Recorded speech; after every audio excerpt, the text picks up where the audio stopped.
بسم اللہ الرحمن الرحیم. لاکھوں کروڑوں درود و سلام محمد مصطفیٰ صلی اللہ علیہ وسلم اور آل محمد پر. میں ہوں عمر دراز گوندل. اب اس وقت کیا خبر آپ کو سب سے پہلے دوں؟ خبر یہ ہے کہ تبدیلی کے جھکڑ چلتے ہوئے دکھائی دے رہے ہیں، اور جب تبدیلی کے جھکڑ چلیں گے تو اس کا مطلب یہ ہے کہ مسلم لیگ نون کی لائن کٹے گی، اور مسلم لیگ نون کی جو چیخیں ہیں وہ آپ کو آسمان تک سنائی دیں گی کہ لٹ گئے، مارے گئے، کہ پتہ نہیں کیا کچھ ان کے ساتھ ہو گیا ہے. تو اب خبر سن لیں کہ واقعتاً ان کے ساتھ ہو گیا ہے. اب آپ کہیں گے یہ بات میں کیا کر رہا ہوں؟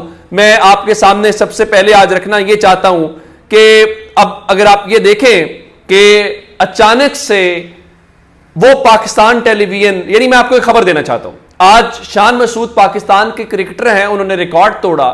تو دنیا نیوز نے خبر لگائی کہ شان مسعود نے بانی پی ٹی آئی اور کوہلی کو بھی پیچھے چھوڑ دیا. یعنی انڈین کھلاڑی وراٹ کوہلی کا نام تو پاکستان میں لیا جا سکتا ہے، لیکن پاکستان کا میڈیا اپنے لیجنڈ عمران خان کا نام نہیں لے سکتا.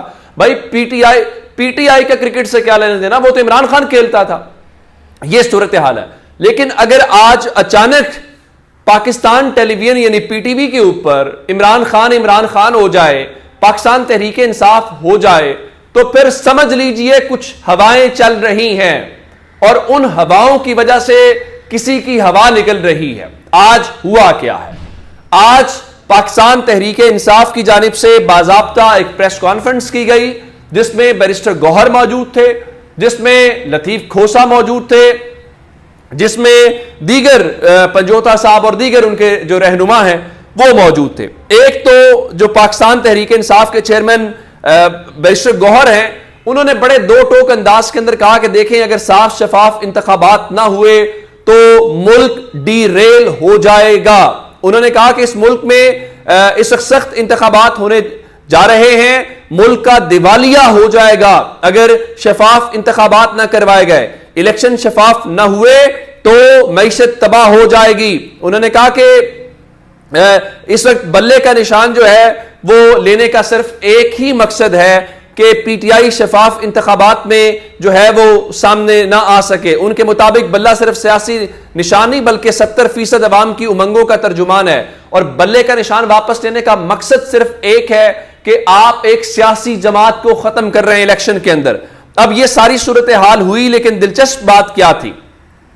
دلچسپ بات یہ تھی کہ یہ ساری کی ساری press conference P T V کے اوپر جب دکھائی گئی اور لوگوں کے کان کھڑے ہو گئے کہ پاکستان کے سرکاری اور ریاستی چینل کے اوپر یہ تحریک انصاف کا، عمران خان کا نام چلنا، ان کی پریس کانفرنس چلنا کیا پیغام ہے، اس کا مطلب کیا ہے؟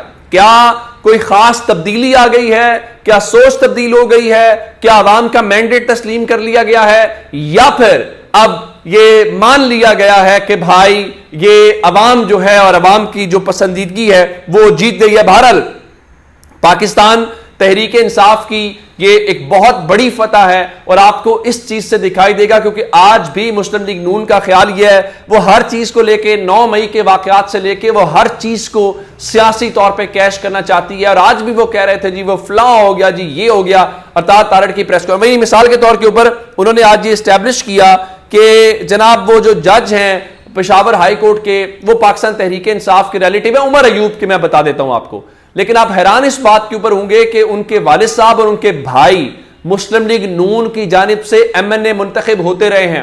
تو کیا یہ مان لیا جائے کہ وہ جو جج صاحب ہیں وہ ان کے جو سابق ایم این ایز ہیں ان کے رشتہ دار ہیں؟ تو آج پاکستان تحریک انصاف نے باقاعدہ فوٹیجز چلا کے مسلم لیگ نون کو اس حوالے سے بتایا کہ کس طرح وہ ماضی میں سپریم کورٹ کے اوپر حملے کرتے رہے ہیں، اور آج انہوں نے پاکستان کی ایک اور عدالت کے اوپر حملہ کرنے کی جو کوشش ہے وہ کی ہے. اچھا، دوسرا ایک اچانک جو تبدیلی اس وقت آئی ہے وہ الیکشن شیڈیول کے اندر ہے. لوگ اس کے اوپر بھی سوال اٹھا رہے ہیں کہ الیکشن شیڈیول کے اس موقع کے اوپر تبدیلی کا کیا یہ مقصد تو نہیں ہے کہیں الیکشن والی گڑبڑ جو اس وقت ہواؤں کے اندر ہے، چہ مگوئیاں ہیں.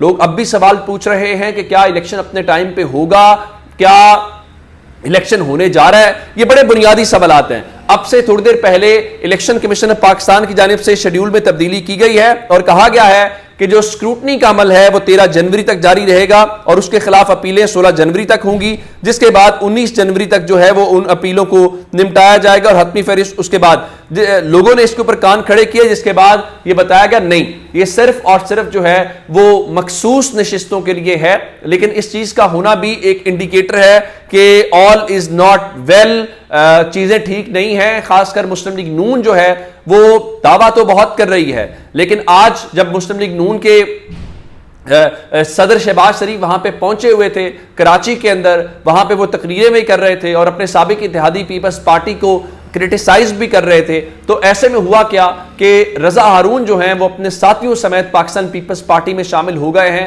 اب اس کا کیا مطلب لیا جائے کہ کیا آج کراچی میں پیغام دیا گیا ہے کہ جناب ہمارے جو دست شفقت ہے وہ مسلم لیگ نون سے اٹھ چکا ہے یا پیپلز پارٹی کے اوپر رکھ دیا گیا؟ یہ اب سوال ہے۔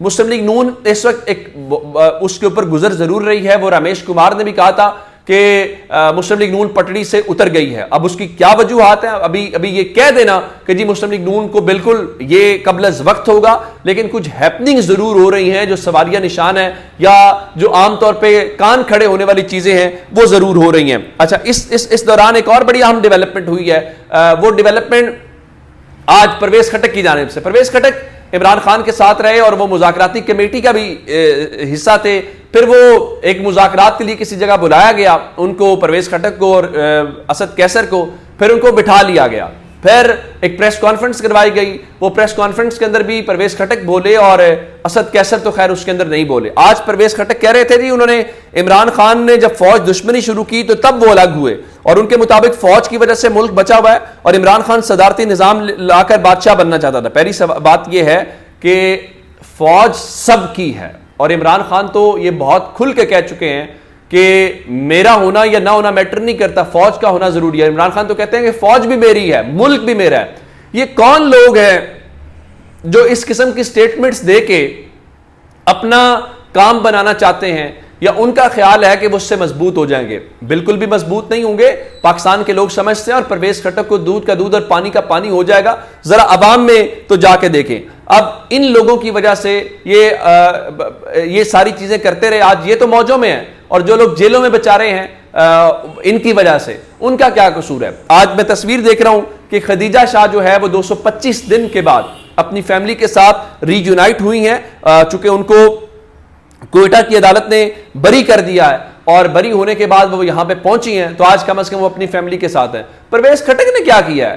پرویز خٹک تو ایک دن بھی گرفتار نہیں ہوا، پرویز خٹک نے تو ایک دن بھی نہیں کیا، لیکن جن لوگوں نے جو جیلیں کاٹ رہے ہیں، جنہوں نے اپنی پارٹی کے لیے قربانیاں دی ہیں، اور یہ وہ سیاسی ورکرز ہیں جس میں طیبہ راجہ ہیں، سنم جاوید ہیں، جس میں ڈاکٹر یاسمین راشد ہیں، عالیہ حفظ، جتنے نام لیے جائیں، ان سب لوگوں نے مثال قائم کی ہے اور پاکستان کے اندر سیاسی ورکرز کی جو ایک اسٹرگل ہے، جد و جہد ہے، میرے خیال سے اس میں انہوں نے ایک چیپٹر کا اضافہ کیا۔ اچھا، ایک بات اور ہے، اور آج آپ حیران ہوں کہ پاکستان کے اندر سسٹم کیسے چل رہا ہے۔ سائفر کے اوپر اسلام آباد ہائی کورٹ نے 11 جنوری تک اسٹے آرڈر دے دیا ہے، حکم امتناع جاری کیا اور ایون کل تفصیلی فیصلہ بھی جاری کر دیا، جس میں انہوں نے کہا جی آپ ابھی اس کے اوپر پروسیڈنگز نہیں بڑھا سکتے۔ آپ حیران اس بات کے اوپر ہوں گے کہ آج بھی سماعت رکھی گئی تھی اور اس سماعت کو پھر بغیر کسی کارروائی کے 3 جنوری تک ملتوی کر دیا گیا ہے، اور آج بتایا گیا ہے کہ جج ابو الاسناد ذوالقرنین ہیں، ان کی طبیعت خراب ہے۔ اب اندازہ کریں کہ اگر آپ 3 جنوری کو سماعت رکھ رہے ہیں تو 3 جنوری کا مطلب یہ ہے کہ وہ 11 جنوری سے پہلے ہے۔ اب اسلام آباد ہائی کورٹ کا حکم موجود ہے اور اس کے باوجود سائفر کا جج 3 جنوری کو رکھ رہا ہے، تو کس کی تھپکی ہے، کس کا دلاسا ہے، اور وہ جج اتنا تگڑا ہے۔ اپنا بہت سارا خیال رکھیے گا، خدا حافظ۔